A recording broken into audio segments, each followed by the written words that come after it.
എല്ലായ്പ്പോഴും വിജയം മാത്രം അനുഭവിച്ചു പോകുന്നവരാണ് പലപ്പോഴും പരീക്ഷകളിലൊക്കെ തോക്കുമ്പോൾ പോയി ആത്മഹത്യ ചെയ്തത്. ഏതെങ്കിലും ഒരു ഗെയിം കളിച്ചു തുടങ്ങിയാൽ മതി. ഇന്ന് വരെ ക്രിക്കറ്റ് കളി തോറ്റതിൻ്റെ പേരിൽ ആരെങ്കിലും ആത്മഹത്യ ചെയ്തിട്ടുണ്ടോ? നമസ്കാരം. വീണ്ടും ഞാൻ നമ്മുടെ പ്രിയപ്പെട്ട സോഹൻ റോയുടെ അടുത്ത് എത്തിക്കുകയാണ്.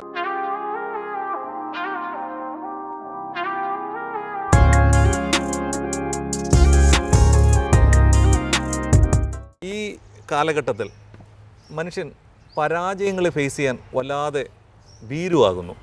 പരാജയത്തെക്കുറിച്ച് അങ്ങേക്ക് എന്താണ് പറയാനുള്ളത്?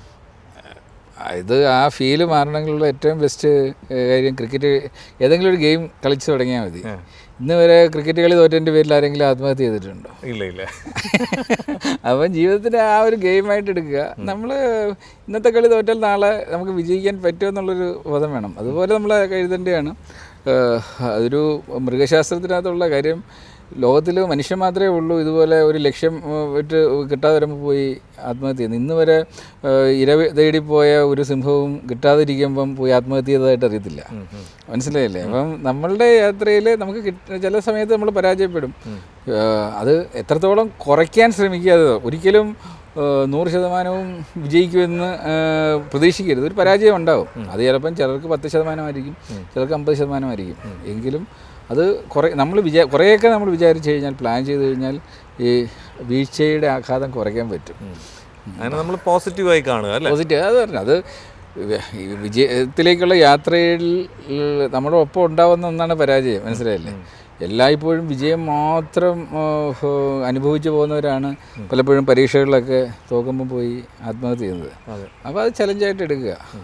അതൊരു ബാക്ക് ബെഞ്ചർ മനോഭാവത്തോടു കൂടി തന്നെ ഇരുന്ന് കഴിഞ്ഞാൽ ജീവിതത്തിൽ പലപ്പോഴും ഇൻഡസ്ട്രിയിൽ വിജയിക്കുന്ന ഒരു ബാക്ക് ബെഞ്ചേഴ്സാണ്. അപ്പോൾ അവർ എന്തുകൊണ്ടാണ് അത് ചെയ്യുന്നത് വെച്ചാൽ അവർ ജീവിതത്തിൽ പലപ്പോഴും പല കാര്യങ്ങളിലും അധ്യയനത്തിൽ പരാജയം ഏറ്റുവാങ്ങി അവർ നല്ല സ്ട്രോങ് ഒരു ഡയമണ്ട് പോലെ ആയിക്കഴിഞ്ഞുകൊണ്ടാണ് അവർ ഇൻഡസ്ട്രിയിൽ വരുമ്പോൾ റിയൽ ഇതിൽ അവർക്കതൊരു പ്രശ്നമില്ല. അവർ ഇന്ന് ഒരു സാധനം പരാജയപ്പെട്ടാൽ അവർ നാളെ അതിൽ നിന്ന് ഫീനിക്സ് ഫ്രഷീഡാക്കി എണീക്കും. പക്ഷേ ഇല്ല, ഫ്രണ്ട് ബെഞ്ചിലിരുന്ന് എന്നും വിജയിച്ചവന് ഈ പരാജയം ഏറ്റുവാങ്ങാൻ പറ്റത്തില്ല. തീർച്ചയായിട്ടും. അപ്പോൾ നമ്മൾ പരാജയം അറിഞ്ഞ് വളരണം എന്നേ ഞാൻ പറയത്തുള്ളൂ. അത് പരാജയം അനുഭവിച്ചതിന് മാത്രമേ സ്ട്രോങ് ആയിട്ടുള്ള ഒരു മെറ്റീരിയൽ ഹാർഡനിങ് എന്ന് പറഞ്ഞാൽ നമ്മൾ ഒരു മെറ്റീരിയൽ സ്ട്രോങ് ആക്കുന്നത് എങ്ങനെയാണ്?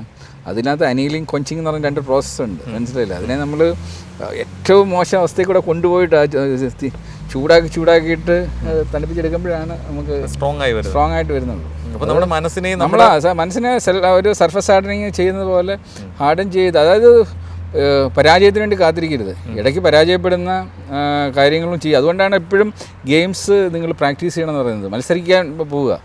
ഇപ്പോൾ നിങ്ങളത് ഇപ്പോൾ ചെസ് കളി ആയിക്കോട്ടെ, ഏത് ഗെയിമിലും ഒരാൾ ജയിക്കും, ഒരാൾ പരാജയപ്പെടും. മനസ്സിലായില്ലേ?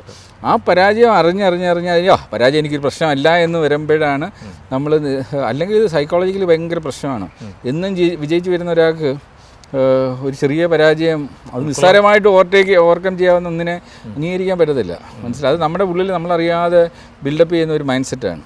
അതിനെ നമ്മൾ തന്നെ ഒരു ആർട്ടിഫിഷ്യലായിട്ട് ക്രിയേറ്റ് ചെയ്ത് അതിൽ നിന്ന് സ്ട്രോങ് ആവുന്നതാണ്.